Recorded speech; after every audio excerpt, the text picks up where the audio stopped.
Students, स्वागत है तुम सभी का मेरे YouTube channel study with Vishal sir, जहां तुम्हें मिलेगा clarity, concept and confidence.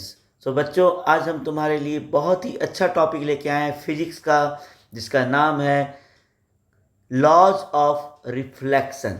Yes, class 10 का सबसे बेस्ट टॉपिक, सबसे basic topic, laws of reflection, light chapter से। तो बेटा, लॉज ऑफ रिफ्लेक्शन क्या होता है? तो देखो, रिफ्लेक्शन सबसे पहले समझना पड़ेगा। लॉज ऑफ रिफ्लेक्शन के लिए सबसे पहले रिफ्लेक्शन समझना पड़ेगा। रिफ्लेक्शन क्या होता है? What do you mean by the word reflection? Reflection का मतलब होता है the bouncing back of light, the bouncing back of the light from the reflecting surface is called reflection. Suppose करो ये इंसिडेंट रे आ रहा है, सपोज करो ये इंसिडेंट रे आया और यहाँ से ये बाउंस बैक हो गया, वापस मुड़ गया। तो the bouncing back of the incident रे when it strike on the reflecting surface is called the reflection of light। तो जहाँ पर भी रिफ्लेक्शन होगा वहाँ पर याद रखना बेटा, जहाँ पर भी रिफ्लेक्शन होगा वहाँ पर लॉज ऑफ रिफ्लेक्शन भी फॉलो होगा, चाहे वो रेगुलर रिफ्लेक्शन हो या इरेगुलर रिफ्लेक्शन हो। ठीक है, तो चलो, लॉज ऑफ रिफ्लेक्शन क्या होता है? तो it gives the relationship between the incident ray, normal, reflected ray and angle of incidence and angle of reflection. So बेटा, फर्स्ट लॉ क्या बोलता है? सुनो, there are two laws। first laws of reflection, first law of reflection क्या होता है?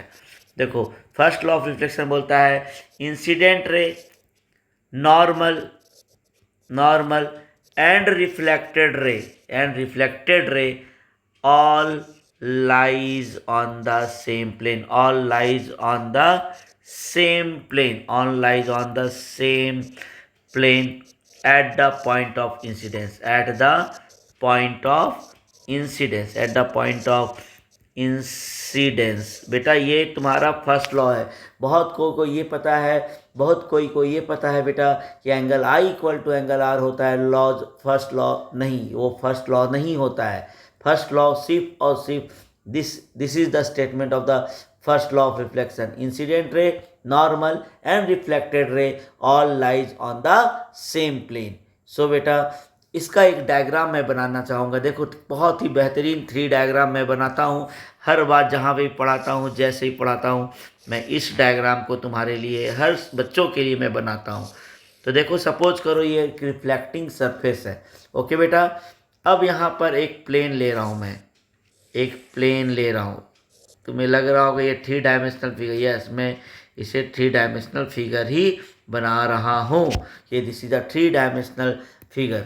Okay बेटा, तो let me correct this diagram more accurately। suppose,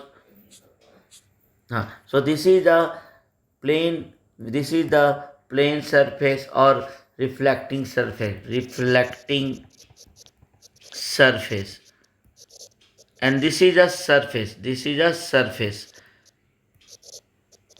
अब सपोज करो इंसिडेंट रे इस सपोज करो इंसिडेंट रे इससे इस साइड से आ रहा है। सपोज करो इंसिडेंट रे इस साइड से आ रहा है, मतलब इस प्लेन को टच करके आ रहा है। तो हमारा नॉर्मल भी जो होगा बेटा, वो इसी को ऊपर होगा, इसी के ऊपर होगा। तो डॉटेड लाइन जो है नॉर्मल है, ये इंसिडेंट रे है।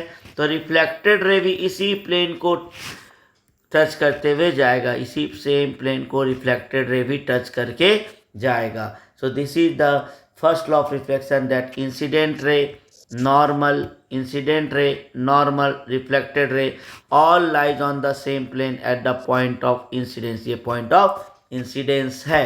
ओके बेटा, now the second law of reflection क्या होता है ये देख। सो स्टूडेंट, अब सेकेंड लॉ ऑफ रिफ्लेक्शन क्या होता है? तो उसके लिए सबसे पहले तुम्हें 2 टर्म समझना होगा। एंगल ऑफ इंसिडेंस, देख सकते हो यहाँ पर, ये इंसिडेंट रे और नॉर्मल के बीच के एंगल को कहते हैं एंगल ऑफ इंसिडेंट, और रिफ्लेक्टेड रे और नॉर्मल के बीच को कहते हैं एंगल ऑफ रिफ्लेक्शन।